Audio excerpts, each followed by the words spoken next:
Bismillahirrahmanirrahim. Assalamualaikum warahmatullahi wabarakatuh. Balik ke saya lagi. Saya di sini akan menjelaskan mengenai teori dan teknik konseling. Yaitu tadi di video yang tadi saya sudah membuat peta konsep. Yaitu hasilnya seperti ini, dan ini juga. Dan saya di sini akan menjelaskan mengenai peta konsep psikoanalisis. Ya, peta konsep psikoanalisis ini dipelopori oleh Sigmund Freud, yaitu Sigmund Freud dari yang berasal dari Wina, Australia. Dan menurut Sigmund Freud atau menurut psikoanalisis ini, manusia kepribadian itu berhubungan dengan alam kesadaran yang dimiliki ada 3, ada alam sadar, alam prasadar, dan alam bawah sadar. Alam sadar yaitu atau konsius, yaitu berfungsi sebagai mengingat, menyadari, atau menafsirkan secara langsung atau secara nyata. Yang kedua, ada alam prasadar, yaitu bagian yang menyimpan sebuah ide-ide. Dan yang ketiga, ide-ide peristiwa terjadi. Yang ketiga, alam bawah sadar. Ya, alam bawah sadar ini itu di sini tuh alam bawah sadar ini terbentuknya kepribadian manusia, dan alam bawah sadar ini juga mengingat peristiwa-peristiwa yang muncul, peristiwa-peristiwa kembali yang muncul, atau semua ingatan itu disimpan ke alam bawah sadar ini. Jadi juga jadi Sigmund Freud ini juga mengenalkan 3 metode struktur kepribadian yang lain. Yang pertama ada id, ego, dan super ego. Di sini id itu bersifatnya itu di bawaan sejak lahir, yang bersifat itu tak sadar, dan id ini di sini tuh hanya memikirkan kenikmatan saja dan menghindari rasa sakit. Dan id ini juga memiliki dorongan sesuatu untuk kepentingan sendiri gitu. Sedangkan ego atau Dutch Age di sini yaitu kepribadian yang memerintah, mengatur, atau mengarahkan seperti polisi lalu lintas. Dan tugas dari ego ini itu mengantarkan naluri-naluri yang ada di lingkungan sekitar. Dan ego ini juga berperan sebagai yang mempunyai rencana-rencana, dan ego juga berpikir sebagai realitas dan berpikir logis serta merumuskan rencana-rencana tentang bagi pemuasan kebutuhan. Jadi ego ini itu tugas utama yaitu mengantarkan unsur-unsur. Dan yang terakhir ada super ego, Dutch Age, yaitu cabang dari super ego yaitu super ego Dutch Age, yaitu adalah kode moral individu yang utamanya adalah apakah ini benar atau salah, atau baik atau buruk gitu. Jadi si super ego ini itu bukan menuntut untuk kesenangan saja, tetapi lebih ke kesempurnaan gitu. Jadi ini ada dorongan untuk mengantarkan tujuan-tujuan realistis dengan tujuan moralistik, yaitu ketika super ego ini juga memiliki ada 2 super ego, diantaranya itu memiliki hubungan-hubungan dan perasaan-perasaannya. Jadi teknik yang diambil ada asosiasi bebas. Banyak para konselor itu membuat teknik asosiasi bebas itu untuk menjernihkan pikiran-pikiran klien sehari-hari. Untuk menjernihkan ini itu tujuannya untuk membuat struktur karakteristik individu dengan cara merekonstruksi atau membahas, menganalisa, menciptakan.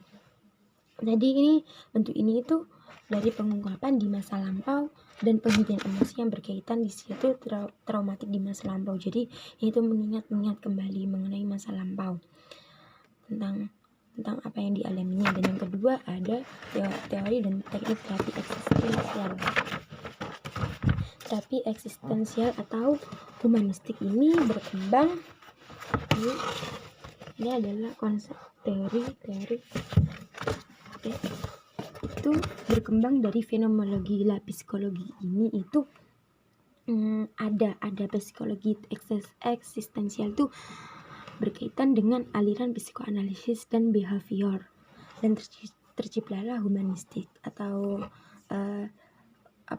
menurut humanistik ini manusia itu memandang manusia sebagai ekstensi yang positif dan menentukan manusia itu dipandang sebagai makhluk yang memiliki unik atau kreativitas nilai.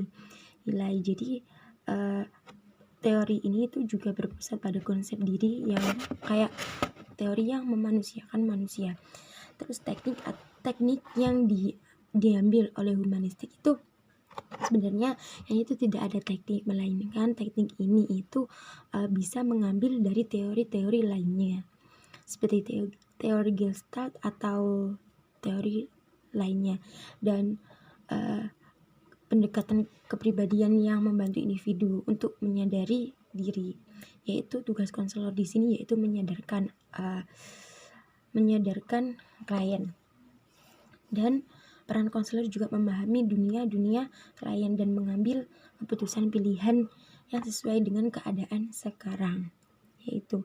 Dan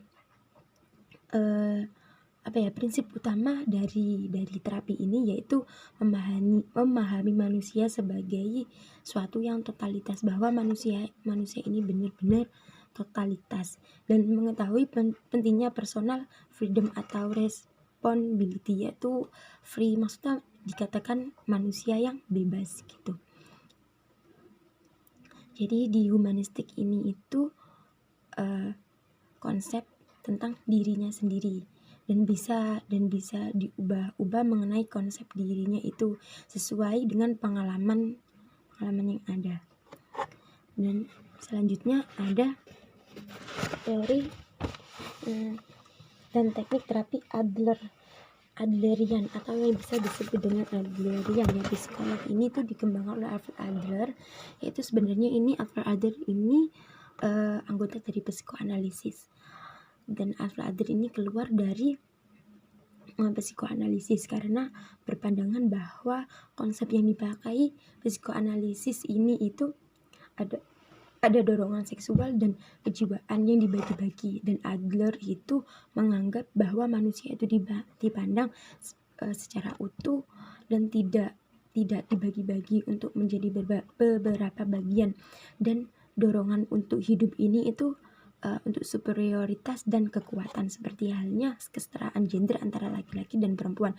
Mungkin dulu dianggap untuk kesetaraan gender ini itu kayak untuk hidup ini, jadi laki-laki dan perempuan ini itu bahwa sepakat bahwa keduanya ini superioritas, sama-sama saja. Dan psikologi individual juga tertumpu pada keyakinan pokok bahwa kebahagiaan dan keberhasilan seseorang pada umumnya berkaitan dengan ketertarikan sosial. Jadi juga ini tujuan konseling ini tuh dapat mengubah tentang konsep konseli sendiri. Dan teknik yang saya ambil yaitu di sini itu teknik komparatif, yaitu maksudnya itu konselor di sini itu melakukan perbandingan dengan konseli. Terus empati, konselor itu harus empati, maksudnya konselor itu harus membayangkan gaya hidup yang diceritakan oleh klien tersebut, dan konselor membantu gaya hidup yang menurut konselor itu harus diperbaiki gitu. Dan peran konselor di sini juga bersifat kognitif dan terapi, jadi berpikir dan terapi. Dan dalam fungsi ini juga terapi membuat penilaian dan komprehensif pada berfungsinya konseli. Dan di sini itu peran konseli juga menggali informasi lebih lanjut mengenai apa yang dipermasalahkan oleh si klien tersebut, atau menggali informasi pada significant other. Yaitu yang selanjutnya ada teori dan teknik Gestalt. Teori dan terapi Gestalt. Teori dan terapi Gestalt ini adalah terapi eksistensial berlandaskan premis bahwa individu harus menemukan caranya sendiri dalam hidup dan menerima tanggung jawab apa yang dimilikinya. Jadi teknik Gestalt ini itu tujuannya untuk meraih kesadaran terhadap apa yang diambil oleh klien, dan kemudian klien bertanggung jawab terhadap apa yang dirasakan dan dipikirkan dan dikerjakannya. Terus pandangan manusia ini mengenai teori Gestalt ini menekankan pada konsep perluasan kesadaran atau mengenai tentang fenomenologi, dan teknik ini yang saya ambil adalah berkeliling, yaitu dimana ini klien diminta berkeliling untuk berkeliling ke setiap anggota kelompoknya. Lah di sini itu juga tujuan dari konseling ini memberanikan seorang konseli untuk bisa bersosialisasi gitu tentang kelompoknya tadi, dan bersikap bisa menghadapi apa permasalahan yang tadi, dan mampu pede, mampu berbicara dengan lawan kelompoknya tadi itu.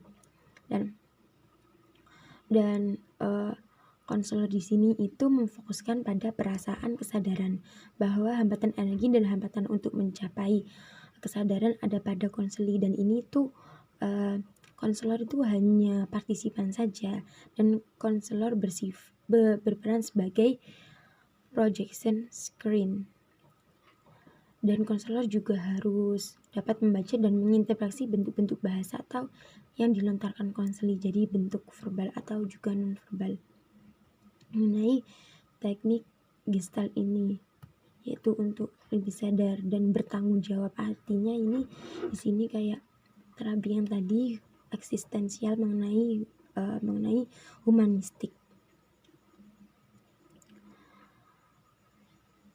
Yang selanjutnya ada terapi dan teknik behavior.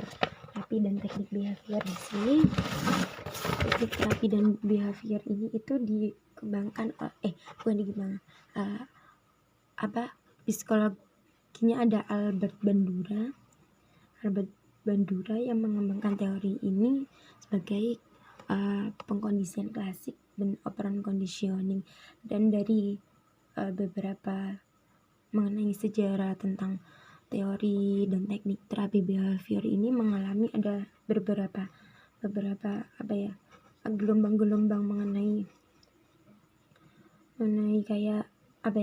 pengembangan yang dikembangkan pada saat yang sekarang, dan pada saat yang tahun sekarang 2000-an ini tradisi perilaku muncul atau memperbesar ruang lingkup praktek, dan penelitian ini juga penelitian terbaru termasuk perilaku dialektis, kesadaran, pengurangan stres, dan teknik dari prosedur terapi yaitu pengkondisian operan. Dan ini tuh tingkah laku yang paling ada di sehari-hari seperti membaca, menulis, menggambar atau berpakaian dan lain-lain. Nah di sini itu tugas dari konselor membantu si klien tadi itu menciptakan kondisi-kondisi baru, yaitu kayak merubah atau intinya tuh memodifikasi perilaku. Contohnya seperti anak kecil yang bisa membaca A mencapai, jadi kita kasih reward kalau dia bisa lancar baca A, B sampai C saja, kita kasih hadiah gitu. Jadi peran konselor di sini sangat penting untuk membantu si klien tadi. Dan metode pengkondisian operan ini mencakup pada penguatan positif gitu, percontohan, pembentukan respon, intermittent, percontohan, dan token ekonomi. Jadi pengkondisian operan ini juga tergantung apa sih masalahnya si konseli tadi, apa kita kasih reward atau kita kasih punishment, jadi tergantung masalahnya si klien tersebut kalau pengkondisian operan kan. kan pengkondisi peran di sini ada token ekonomi juga, ada percontohan juga. Kan token ekonomi juga memberikan semangat kepada si kliennya tersebut. Dan selanjutnya ada kognitif behavior. Dan kognitif behavior ini atau terapi CBT yang dikemukakan oleh Aaron Temkin-Beck. Nah, yaitu terapi ini yaitu penggabungan antara terapi kognitif dan terapi perilaku, yaitu berasumsi bahwa perilaku manusia itu didasari atas pemikiran atau perasaan, dan terbentuknya itu karena ada stimulus dan memberikan respon untuk melakukan sebuah tindakan serta meyakinkan. Dan faktor kognitif yaitu menentu serta menjelaskan apa yang dilakukan manusia itu nantinya.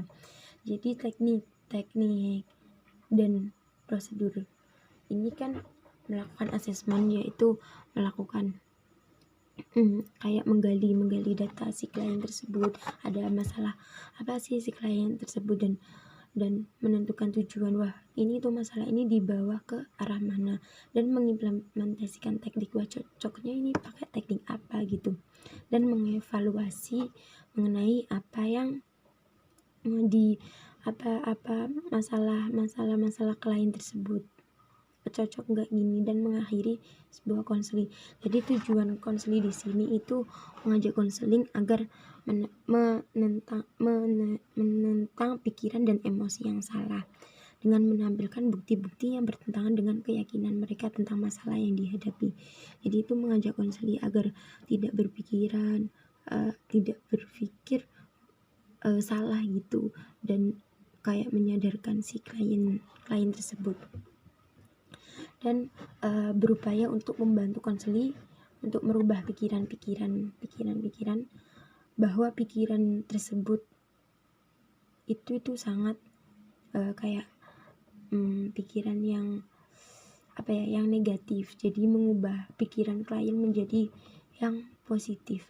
Jadi ini pokoknya gabungan antara kognitif, pikiran, dan perilaku. Jadi tentang pemikiran dan perilaku, kayak kita ini berpikir dulu apa perilaku dulu, kayak orang yang langsung gegabah gitu. Jadi mungkin ini bisa dikurangi kayak emosinya atau gegabahnya, kan biasanya orang kan langsung nyeplos aja gitu, nggak memikirkan apa dampaknya dan atau gimana nya. Terus yang selanjutnya ada terapi realitas ya. Terapi realitas ini itu dikembangkan oleh William Geiser. Lah menurut terapi ini itu manusia memiliki kebutuhan secara psikologis dan secara konsal secara utuh dan terus-menerus hadir sepanjang kehidupan selama manusia itu masih ada. Dan di terapi ini tuh, terapi rasa itu ada kebutuhan rasa, yaitu kebutuhan rasa mencintai dan dicintai. Dan kebutuhan dasar dari psikologi itu kan ada kelangsungan hidup, yaitu bisa di hidup ini tuh kayak bebas survival gitu, dan ada cinta mau dari mana aja, dari keluarga, dari saudara, dari sahabat, terus ada kekuasaan atau power. Jadi manusia di sini itu memiliki kekuasaan dan kebebasan manusia ini untuk hidup gitu, dan kesenangan atau fun. Dan tujuan konseling di sini untuk mencapai identitas yang berhasil. Maksudnya dari identitas yang berhasil ini tentang kayak teknik yang diambil dari terapi realitas ini itu teknik terlibat dalam permainan peran dengan konseling. Jadi kayak kita itu terlibat dengan kehidupan konseling.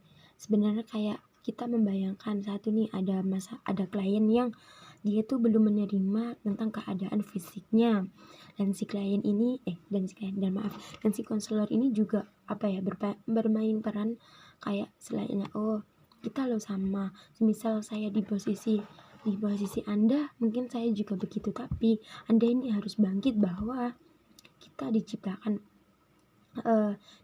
Tuhan ini itu untuk orang lain, maksudnya untuk memenuhi atau kesenangan dari kita. Mengapa sih kita ini kok bersedih terus? Mungkin kan setiap orang itu memiliki kelemahan dan kelebihan masing-masing. Mungkin orang yang berkebutuhan khusus atau apa mungkin diberikan kelebihan yang lebih banyak oleh Tuhan, dan kita pun yang secara utuh ini kadang itu merasa insecure. Wah, dia begitu aja bisa begini gitu, apa yang lagi kita yang masih yang kayak di mata seseorang itu sempurna tapi nggak bisa seperti itu.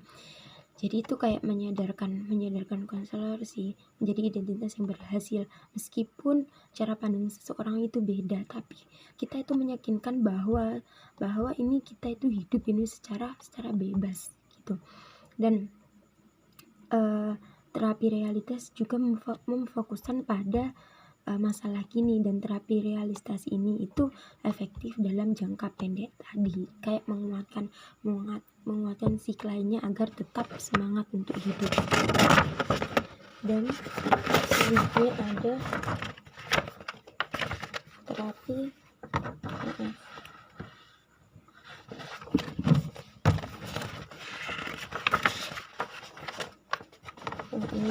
dan selanjutnya ada terapi person center atau berpusat pada klien, dan ini itu sejarahnya mengembangkan pendekatan konseling, dan ini itu udah 3 kali gonta-ganti nama. Yang pertama itu directed counseling, yang kedua ada client center counseling, yang ketiga ini person center atau client center. Jadi person center ini menolak konsep tentang kecenderungan negatif dasar yang memandang manusia itu sebagai totalitas dan bergerak ke depan. Maksudnya bergerak ke depan, berjuang untuk berfungsi penuh dan memiliki kebaikan yang positif atau sifat alami yang dimiliki oleh semua manusia. Dan di sini sebenarnya tekniknya itu ada pengungkapan, pengomunikasian, penerimaan, respek, dan pengertian. Jadi pada buku yang saya baca ini, tekniknya ini tuh berpusat pada klien, yaitu menentukan, atau yang menentukan ini itu bukan si konselor tapi si kliennya tadi itu. Cuma konselor hanya mengarahkan. Jadi teknik sebagai muslihat pandangan pendekatan person center ini tuh penggunaan teknik-teknik sebagai muslihat terapis akan mempersonalisasikan hubungan terapis dan klien tersebut. Jadi ini berpusat pada klien, dan konselor di sini membuat dan mengingat atmosfer di mana klien bebas dan didorong untuk mengeksplorasikan diri. Misal ada klien datang, kita dengerin saja gitu apa keluh kesah mengenai pengalaman si konseli tadi gitu. Dan sebagai konselor ini tidak hanya cuma mendengarkan saja, dan sebagai konselor ini itu harus mengetahui gerak-geriknya dari omongannya tadi, dari verbal maupun non verbal kan. Jadi gerak-geriknya itu bisa kita baca bahwa si konseli ini merasakan apa yang dirasakannya pada saat sekarang. Dan konselor ini juga menaruh kepercayaan tinggi pada si klien tersebut, dan percaya bahwa klien menceritakan pengalaman ini benar-benar nyata dan tidak untuk dibuat-buat. Dan konselor ini bersifat maksudnya ini sebagai fasilitator daripada pengarah, jadi cuma memfasilitasi saja, dan yang menentukan itu si kliennya, cuma pengarah, fasilitator saja, dan mendengarkan apa yang didengar oleh si klien tersebut. Dan selanjutnya ada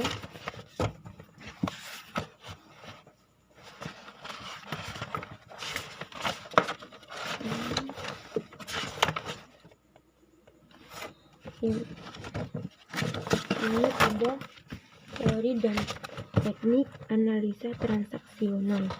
Ya, ini itu dikembangkan oleh psikologi ternama yaitu Eric Berne. Pendekatan ini berlandaskan teori kepribadian yang berkenaan dengan analisis struktural dan tradisional. Prinsip ini itu menganalisis dan saling mengubah pengaruh di antara manusia.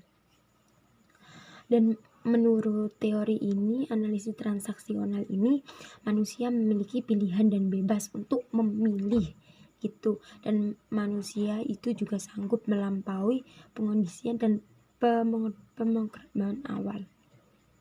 Dan manusia menurut analisis transaksional ini tuh dapat percaya diri. Jadi teknik yang dipakai dari analisis transaksional ini adalah kursi kosong, di mana seperti klien memiliki masalah kepada orang tuanya maupun kepada teman sebaya atau masalah kepada orang lain lah. Jadi di sini kursi kosong yaitu klien klien itu didudukan di kursi kosong didudukan di kursi dan saling berhadapan dengan kursi kosong, dan kursi kosong itu kita anggap sebagai kayak problem kayak orang tua, kayak semisal ada anak yang ada bermasalah dengan orang tua tetapi tidak mau maksudnya belum tidak mau, mungkin berpikir bahwa saya menyampaikan ini mungkin gimana ya, kan kepada orang tua harus sesuai, maksudnya dengan cara-cara yang tidak kasar dan lembut gitu. Jadi si kursi kosongku tuh dibayangin bahwa ada seseorang di sana, bahwa kita itu mau menyampaikan sesuatu tentang permasalahan kita. Jadi kursi kosong ini tuh kita bisa leluasa untuk apa yang dipikirkan dari diri kita itu bisa tersampaikan kepada mereka, meskipun itu melalui kursi kosong. Dan kursi kosong ini tuh sangat digunakan di talk show, yaitu Najwa Shihab itu juga menggunakan kursi kosong, dan beliau juga kayak kursi kosong ini kayak berbicara terus menerus gitu loh, tanpa ada yang menyangkal di kursi kosong tersebut. Jadi dalam perasaan ini tuh ada perasaan yang lega mengenai teknik kursi kosong ini. Dan tujuan dari konseling ini membantu keputusan apa yang diambil oleh si kliennya tersebut, dan mendorong klien bahwa ini loh bebas, menyadari bahwa kebebasan dirinya, bahwa saya melakukan konseling dengan teknik kursi kosong ini itu bebas, dia mau ngomong apa aja terserah dengan kursi kosong tersebut. Dan peran konselor ini sebagai guru yaitu menerangkan konsep, yaitu menerangkan konsep analisis struktural, analisis transaksional, dan analisis skenario, dan analisis permainan. Yaitu ini juga peran konselor sebagai pelatih, mendorong serta mengajarkan klien agar mempercayai ego dewasanya sendiri. Dan di sini teori dan terapi analisis transaksional ada beberapa manusia sehat dan tidak sehat atau bermasalah. Manusia sehat itu yang dapat mengendalikan 3 unsur, yaitu ego dan super ego. Dan menurut manusia sehat itu I'm okay, you okay. Dan kalau konsep maksudnya pribadi yang tidak sehat itu konsep diri yang negatif, hubungan dengan orang lain itu berpikiran negatif aja ya, kayak I'm okay, you're not okay, I'm not okay, you okay, I'm not okay, you're not okay. Gitu. Oke. Dan selanjutnya yang terakhir ada teori feminisme. Teori feminisme. Apa sih teori feminisme itu? Itu tidak asing lagi ya. Dan teori feminisme ini itu dicetuskan oleh Lady Mary Morty and Marquez de Condorcet. Dan feminisme ini juga lahir sebagai gerakan yang cukup mendapatkan perhatian juga. Dan karena feminisme ini lahir, itu adanya revolusi Amerika pada tahun 1776 dan revolusi Prancis 1792 yang dimana itu berpikiran bahwa bahwa perempuan itu kurang beruntung daripada si laki-laki dalam realitas sosialnya kan. Dan manusia menurut feminisme itu bahwa itu manusia ini loh bebas, bahwa kebutuhan menjadi bagian manusia ini bebas, sehingga manusia itu dapat beraktivitas, bebas bergerak kemana aja, dan mampu dan memiliki identitas yang ditetapkan gitu. Jadi feminisme itu ada menjadi subjek, bukan menjadi objek. Dan mungkin semuanya di feminisme ini meski berpikiran bahwa what is your man, mengapa kok mereka tidak mengatakan what is your woman, dan ini menurut juga konsepnya masing-masing, tapi intinya artinya man dan woman itu sama, seperti teknik yang saya singgung tadi mengenai superioritas antara laki-laki dan perempuan. Dan teknik ini itu saya menggunakan teknik pemberdayaan, yaitu kekuatan konseling. Feminisme adalah memberdayakan konseling. Konselor membantu konseli agar dapat menjadi pribadi yang mandiri dan mempunyai partisipan yang seimbang dalam masyarakat. Jadi memberdayakan konseli ini seperti bahwa kita ini perempuan sangat hebat. Bayangkan dulu sekolah aja harus menyamar jadi laki-laki, dan di abad sekarang ini beruntunglah bahwa banyak dari perempuan yang mampu jadi pemimpin, seperti jadi presiden maupun bupati maupun si wali kota. Kan sekarang adalah kesetaraan gender, dan yang bekerja dulu kan umumnya adalah laki-laki dan wanita dianggap lemah, tetapi sekarang tidak. Sekarang juga emansipasi wanita, jadi wanita itu sebagai pekerja karir pada abad sekarang. Dan dari peran konselor ini yaitu ada keterbukaan diri mengenai tujuan dan kebijaksanaan. Dan tujuan dari konseling ini yaitu konselor feminis bekerja untuk membantu para pria agar mengenali dan menuntut dan mendapatkan power personal mereka. Dan ini tuh memang kesetaraan gender itu masih melekat di masyarakat. Itu beranggapan bahwa wanita itu adalah lemah, tapi tidak, bahwa kita itu sama. Jadi unsur hidup ini untuk superioritas gitu. Itu penjelasan sedikit mengenai teori dan terapi konseling. Terima kasih. Wassalamualaikum warahmatullahi wabarakatuh.